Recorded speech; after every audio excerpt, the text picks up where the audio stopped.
Friends, मैं सूरज कश्यप आपका स्वागत करता हूं आपके अपने यूट्यूब चैनल इजी जी के ट्रिक विदेश के क्लासेस में। तो आज हम बात करने वाले हैं एक्सपेट कोटा बिल के बारे में। तो क्या है ये कोटा बिल और किस तरह से इंडियन एम्प्लॉयमेंट को ये इफ़ेक्ट करेगा। करीब 8 लाख वर्कर्स इससे इफ़ेक्टेड होंगे जो अपनी जॉब खो बैठेंगे। तो चलिए बात करते हैं इस बिल के बारे में। अभी हाल ही में कुवैत नेशनल असेंबली ने एक बिल अप्रूव किया है जिसका नाम है ड्राफ्ट एक्सपेट कोटा बिल। इस बिल के अकॉर्डिंग भारतीय नागरिक कुल कुवैती नागरिक का 15% से ज़्यादा नहीं हो सकती। अगर यह बिल इन्फोर्समेंट में आ जाता तो करीब 8 लाख भारतीयों को कुवैत छोड़कर अपने वतन वापस आना पड़ेगा। आपको बता दें कि कुवैत पर्शियन गल्फ रीजन में लोकेटेड है। ऐसा कुछ लॉ मेकर, गवर्नमेंट ऑफिसर और प्राइम मिनिस्टर ऑफ कुवैत ने ये डिसाइड किया है कि उनको टोटल एक्सपैट यानी माइग्रेंट को 70% से घटाकर 30% तक लाना है।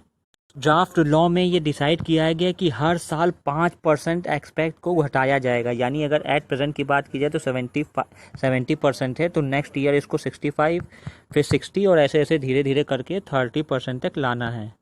आखिर इतना बड़ा बिल पास करने के पीछे रीज़न क्या रखा गया है? तो जैसा हम सभी जानते हैं कि कोविड-19 की वजह से सबसे ज़्यादा अगर किसी पे इफ़ेक्ट हुआ है तो वो है पेट्रोलियम पे। पेट्रोल के दाम काफ़ी हद तक नीचे गिर गए हैं और जो कुवैत है वो पूरी तरीके से पेट्रोल पे ही डिपेंड है। पहला रीज़न तो पेट्रोलियम का है। दूसरा रीज़न दिया गया है, देखिए 70% और टोटल पॉपुलेशन जो है वो माइग्रेंट है कुवैत में।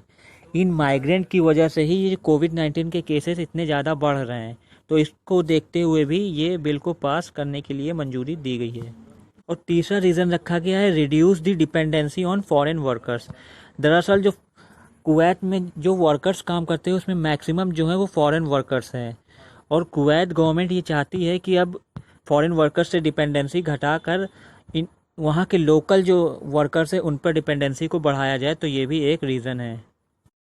वहीं अगर बात की जाए यूएसए की, तो यूएसए ने भी कुछ इसी तरीके से काम करते हुए 60 दिनों के लिए इमाइग्रेंट एंड नॉन इमाइग्रेंट वर्कर्स के लिए वीज़ा को कैंसिल कर दिया गया है ताकि वहां के लोकल जो लोग हैं उनको आसानी से जॉब मिल सके। इस बिल का कंपैरिजन आप आत्मनिर्भर भारत से भी कर सकते हैं क्योंकि आत्मनिर्भर भारत में भी कुछ ऐसी ही चीज़ें की गई हैं जिससे कि भारतीय अपने ऊपर खुद ही डिपेंड रह सकें।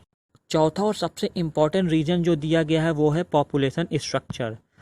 कुवैत गवर्नमेंट के अकॉर्डिंग कुल एक्सपेक्ट का 1/3 ऐसे एक्सपेक्ट यानी ऐसे माइग्रेंट हैं जो कि इलिटरेट है, यानी उनका कंट्री के ग्रोथ में कहीं भी कोई भी हिस्सेदारी नहीं है। तो बात करते हैं डेटा एनालिसिस की।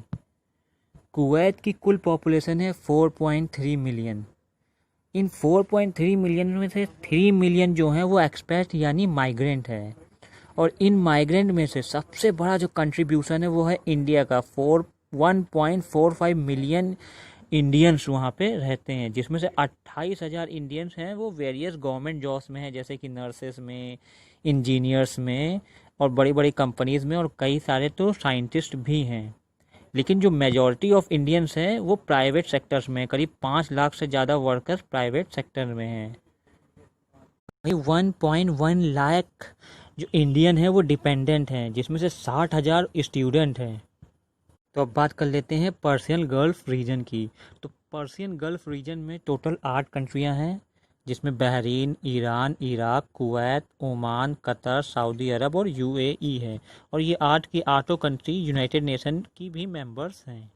कुछ कुवैत के बारे में भी जान लेते हैं। तो कुवैत की कैपिटल है कुवैत सिटी, करेंसी है इसके कुवैती दिनार, प्राइम मिनिस्टर है इसके शबाल खालिद अल सबहा और इसके पार्लियामेंट का नेम है नेशनल असेंबली और इसकी ऑफिशियल लैंग्वेज है अरबिक। तो ये तो था कुछ एक्सपेक्ट कोटा बिल के बारे में। आई होप ये वीडियो आपको पसंद आई होगी। अगर आपकी कोई कमेंट या क्वेरी है तो आप कमेंट बॉक्स में पूछ सकते हैं, मैं उसका जवाब कमेंट बॉक्स में दे दूंगा। ओके दोस्तों, बाय बाय, टेक केयर।